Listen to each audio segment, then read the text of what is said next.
تو بھی ہمارے پاس تو ابھی ٹائم ہے، یہ زندگی ہے، تو اس زندگی میں ابھی ہم ڈیسیژن لے سکتے ہیں کہ ہم جنت کی طرف جائیں یا جہنم میں. تب یہ آتا ہے کہ ہم غیر جانبدار رہ سکتے. اب یہ بتائیے پاسبلٹی، کیا ہم تعصب سے بچ سکتے ہیں؟ تو یہ میرا کوشچن ہے.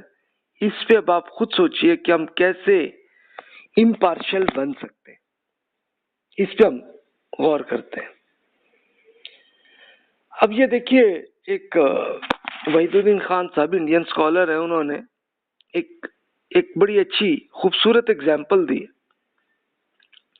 اگزامپل یہ تھی کہ یہ میں نے پہلے بھی عرض کی تھی کہ بھی ایک آدمی جا رہا تھا تو اس نے ایک بورڈ دیکھا تو کہا یہ تو گرین کلر کا ہے، اور دوسرا جو ہے دوسری طرف سے آ رہا تھا کہتا نہیں بھی یہ تو نیلا ہے، اور وہ آپس میں بحث کر رہے تھے ایک دوسرے، نہیں بھی یہ گرین ہے، وہ کہتا نہیں یہ بلو کلر کا ہے، آپس میں بحث کر رہے تھے. تیسرا وہاں سے گزرا، کہنے کا بھائی آپ یوں کریں کہ آپ بورڈ کی ذرا بیک کو بھی آپ دیکھ لیں. دیکھا تو پتا چل گیا کہ جناب ایک طرف سے گرین ہے ایک طرف سے بلو ہے.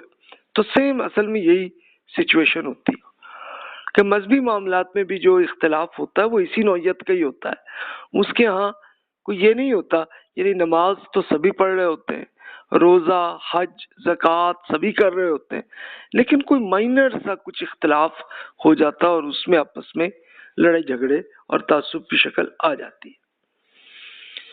اس کے لیے وہ دیکھتے ہیں ہم جو امام شافعی رحمۃ اللہ علیہ، جو 820 سی کے ان کا انتقال ہوا تھا، اس زمانے کے بزرگ ہیں. انہوں نے یہ بیان کیا دین کے اصولی اور بنیادی معاملات میں تو ہم یہ سمجھتے ہیں کہ یہ کنفرم ہے کہ ہم جی بالکل درست راستے پہ ہیں، اور اگر کوئی اختلاف کر رہا ہے تو بھی ان کی غلطی ہے. لیکن جو اجتہادی اور فروعی مسائل، یعنی جس میں انسان لاجیکلی سوچتا ہے، تو اس میں ہم سمجھتے ہیں کہ اگرچہ ہم یہ سمجھتے ہیں کہ ہم اپنے آپ کو درست سمجھتے ہیں، لیکن پھر بھی یہ چانس ہے کہ بھی ہم غلط ہو اور دوسرا درست ہو، کہ اگر اختلاف ہو رہا ہے تو ہو سکتا ہے دوسرا درست ہو. اب ایک یورپین اسکالر برٹرینڈ رسل، جو 1970 میں ان کا انتقال ہوا، تو انہوں نے اپنے یورپ کے اندر مذہبی لوگوں کا جو ایکسپیرینس انہوں نے دیکھا ہے تو وہ اس میں بیان کرتے ہیں. اس کا ترجمہ ہے جو قاضی جاوید صاحب نے ترجمہ کیا ہوا ہے، تو وہ میں آپ کے سامنے شیئر کر دیتا ہوں. پھر ہم ذرا میچ کر سکتے ہیں کہ جو امام شافعی اور وحید الدین خان صاحب نے جو فرمایا تھا تو سیم وہی چیز ہے. اب وہ کہتے ہیں برٹرینڈ رسل کے جب دو سائنسدانوں میں کوئی اختلاف ہوتا ہے تو وہ اختلاف کے دور کرنے کے لیے ثبوت تلاش کرتے ہیں، کوئی پروف، کوئی ایویڈنس لینے کی کوشش کرتے ہیں. جس کے حق میں ٹھوس اور واضح ایویڈنس مل جاتے ہیں تو وہ ایک سیدھے راستے پر آ جاتے ہیں کہ یہ صحیح بات ہے. ایسا اس لیے ہوتا ہے کہ سائنسدان ہونے کی حیثیت سے ان دونوں میں کوئی بھی خود کو بے خطا خیال نہیں کرتا، یہ نہیں سمجھتا کہ نہیں جی میں تو کبھی غلط نہیں ہو سکتا. تو وہ چانس ہوتا ہے کہ ٹھیک ہے بھی ہو سکتا ہے غلطی مجھ سے ہوئی ہو. تو اختلاف ہو تو وہ اپنا ایویڈنس سامنے رکھتے ہیں، دوسرا جو سائنسدان ہے وہ دوسرا ایویڈنس لیتا ہے، پھر اس پہ دونوں مل کے ایک ڈیسیژن کر لیتے ہیں.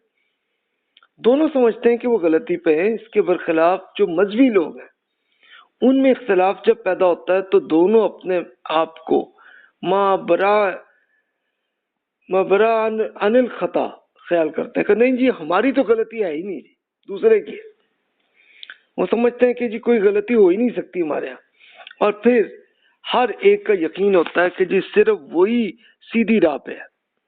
لہذا ان کے درمیان کبھی فیصلہ ہی نہیں ہوتا، اور بس یہ ہوتا ہے کہ دونوں ایک دوسرے سے نفرت کرنے لگتے ہیں، کیونکہ دونوں کو یقین ہوتا ہے کہ دوسرا نہ صرف غلطی پہ ہے بلکہ راہ حق سے ہٹ جانے کے باعث گنہگار بھی ہے.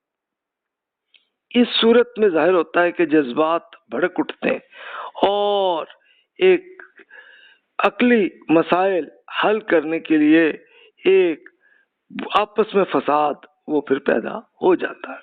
تو دیکھیے کہ یہ ایویڈنس ہے، یہ انہوں نے یورپ کی سچویشن بیان کی ہے اور حقیقتاً ہمارے ہاں بھی ایسے ہی ہے. تو سیم اس طرح کی سچویشن آ جاتی ہے.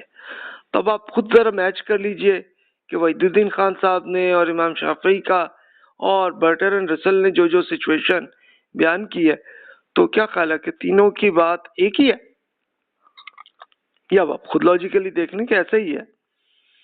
اب عموماً سائنٹسٹ جو ہوتے ہیں تو وہ اختلاف ہوتا ہے تو تب بھی وہ آپس میں بیٹھتے ہیں، ایویڈنس پہ بات کرتے ہیں. اگر تو ایک بات پہ ایویڈنس جس کا ایک زیادہ مضبوط ایویڈنس آ جائے تو اس کو مان لیتے ہیں، یا اگر نہ بھی مانے تب بھی لڑائی نہیں ہوتی. اس کے بعد بیٹھ کے آپس میں اکٹھے بیٹھ کے اپنی کافی یا چائے اور وہ ہوتی ہے کھانا کھاتے ہیں، اور اس کے بعد دوست بن کے چلے جاتے ہیں اختلاف کے ساتھ. تو مذہبی لوگوں میں عموماً ایسا نہیں دیکھا گیا. تو یورپ میں انہوں نے دیکھا، اور ظاہر ہے کہ ہمارے ہاں بھی سیم وہی سچویشن ہم نے بھی دیکھی. تو اب آتے ہیں ہم اس طرف کہ یہ اس کی ریزنز کیا ہوتی ہیں، کہ ایک فرقہ واریت اور گروہی تعصب کی ریزن کیا ہوتی ہے. اس پہ ہم غور کرتے ہیں. فرع اور اصل کا فرق ہوتا ہے. فرع کیا ہے اور اصل کیا ہے؟ اصل تو ہوتا ہے کہ وہ اصل قرآن کے اور رسول اللہ صلی اللہ علیہ وسلم کے ارشادات اتنے زیادہ کلیئر ہیں کہ جس میں کوئی اختلاف ہی نہیں ہے.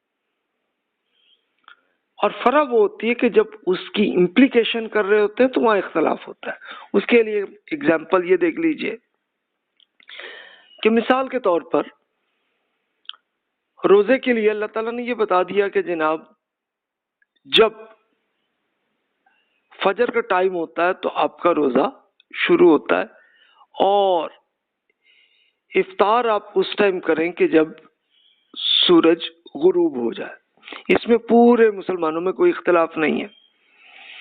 لیکن اس میں امپلیکیشن میں تھوڑا سا اختلاف آ جاتا ہے کہ میجورٹی حضرات تو سمجھتے ہیں کہ ٹھیک ہے جناب یہ ایگزیکٹ، مثال کے طور پر ایگزیکٹ 4 بجے جو ہے یہ سحری کا ٹائم ہے، اور اسی طرح افطار کا ٹائم جو ہے وہ 6:30 پہ ہے، مثال کے طور پہ. اچھا، وہ دوسرے لوگ سمجھتے ہیں کہ نہیں بھی یہ سحری کا ٹائم جو ہے نا، اس میں احتیاط کے لیے ہم 10 منٹ پہلے ہم کر لیں، اور اسی طرح سورج جب غروب ہوا تو ذرا اور بالکل جو روشنی ہے بالکل نکل جائے، چلو 10 منٹ اور ہم انتظار کر لیں، اس کے بعد روزہ کر لیں. تو دیکھیے کہ یہ فرعی اختلاف ہے، اس میں کوئی بڑا ایشو بھی نہیں ہے. تو اس طرح کے آ جاتے ہیں، لیکن اس میں جب تعصب آئے تو آپس میں پھر لڑائی جھگڑے آ جاتے ہیں.